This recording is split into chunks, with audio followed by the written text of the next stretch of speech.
Hi guys, my name's Ruby O'Brien and I'm a careers advisor from St Helens Chamber. This week is National Apprenticeships Week and today I just want to bring a short presentation to you just to tell you all about CVs, do's and don'ts. Okay, so firstly, just an important fact. On average, employers actually only look over your CVs for about 6 seconds. So as you can imagine, from only you having 6 seconds, it's very, very important to make that good first impression. You must make an impression straight away and make the employer want to continue reading. The way that we say do this is tell them short, snappy, interesting information that's going to really grab their interest and want them to want to continue reading more and actually finding out so much more about you.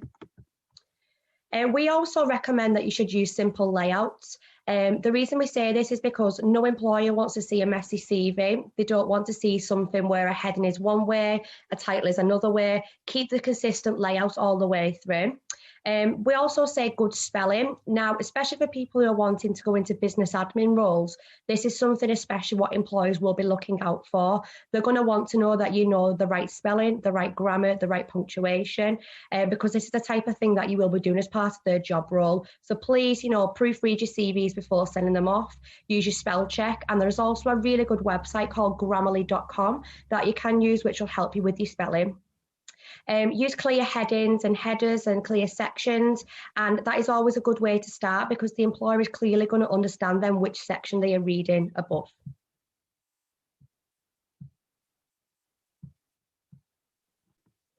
However, the main thing that an employer is going to read first, the first thing that they're going to see on your CV is a personal profile. Now, this is the part that's going to sell you. This is the part that's going to help you to talk about your strengths, your experience, and this is the first thing that an employer is going to read. So this is a thing that does need to be really interesting. You've got to make a good first impression in order to want the employer to carry on reading.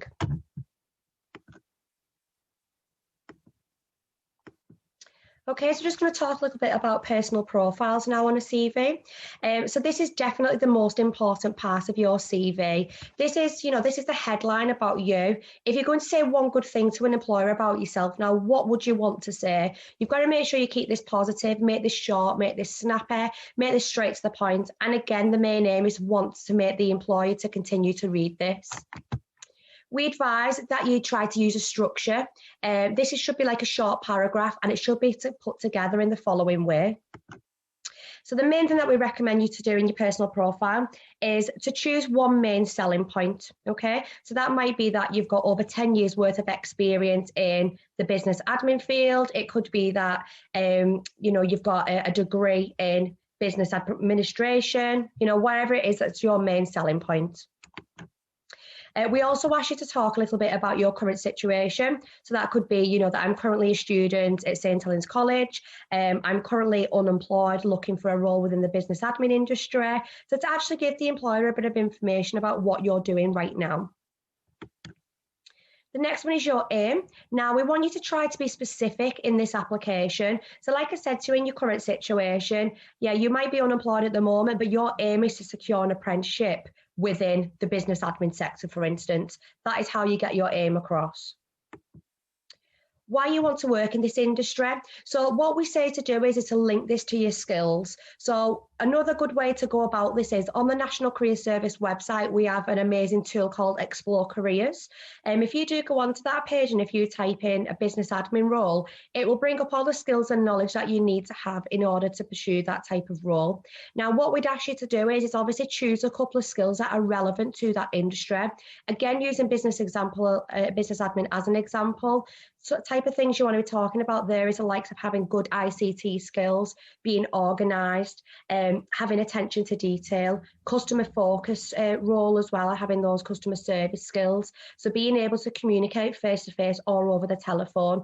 Now, to make sure you always remember that you are linking those skills to the relevant industry that you want to work into. And a key skill backed up with an example as well. So we say to you, for instance, if you want to talk about your organisation skills, maybe back this up from, doing previous college or university work. Make sure you're backing it up and actually providing a good example so the employer does know that you have got experience of actually doing that skill. Okay, so now we're just going to talk about the next part of your CV. So after your personal profile, the next thing that you should have in your CV is a heading called Key Skills. Key skills should follow your personal profile, but it should be put like in a bullet point format so they stand apart. We usually say aim for about 4 to 5 skills which are relevant to the vacancy or the job that you are going into. So again, you can identify these from the job description, the person specification, or again, using the National Careers Service Explore Careers tool. That again will give you lots of skills to talk about, and also make sure that you are only mentioning ones that you are confident in doing, because there's no point in you putting something down which you cannot do, because the employer will find out about that and it might be probed into an interview question when you get to the interview stage. Not many applicants do this, so it would really, really impress. Look at the job description and the advert. What are they asking for? Okay, so make sure you take that into consideration.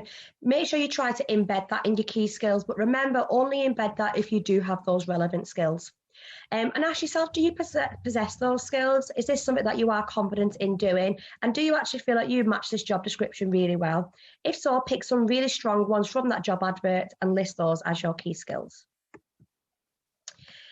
If the advert doesn't help you again, like I've mentioned previously, the best thing for you to do is to go on the National Careers Service Job Profiles tool.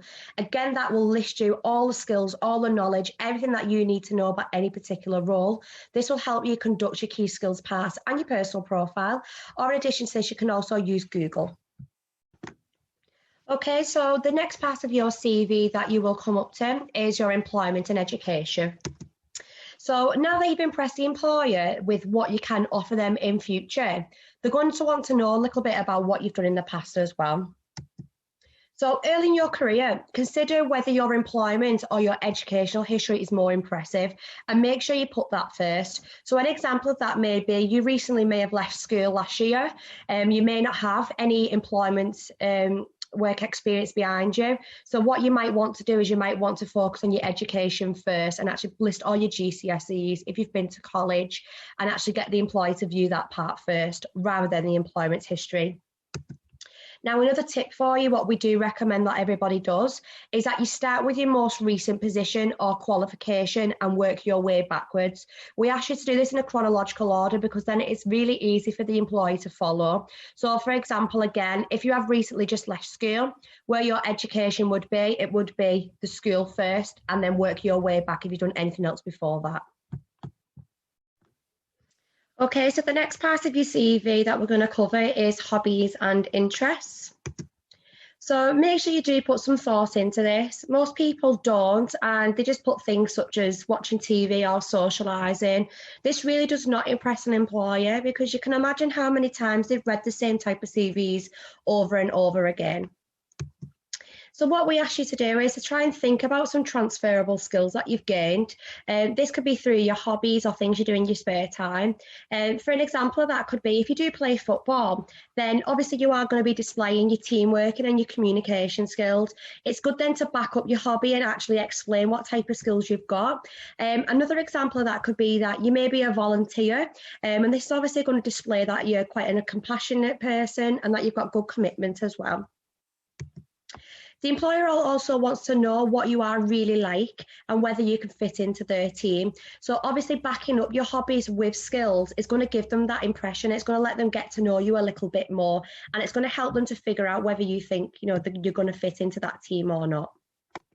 The main thing that we say to do is, do use this section to try to get your personality across.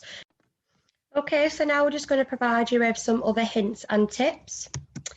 So make sure that your phone number is up to date and it is an accurate number, because the employer may contact you with an interview if you are successful from your CV. Use a professional email address or create one if you need to.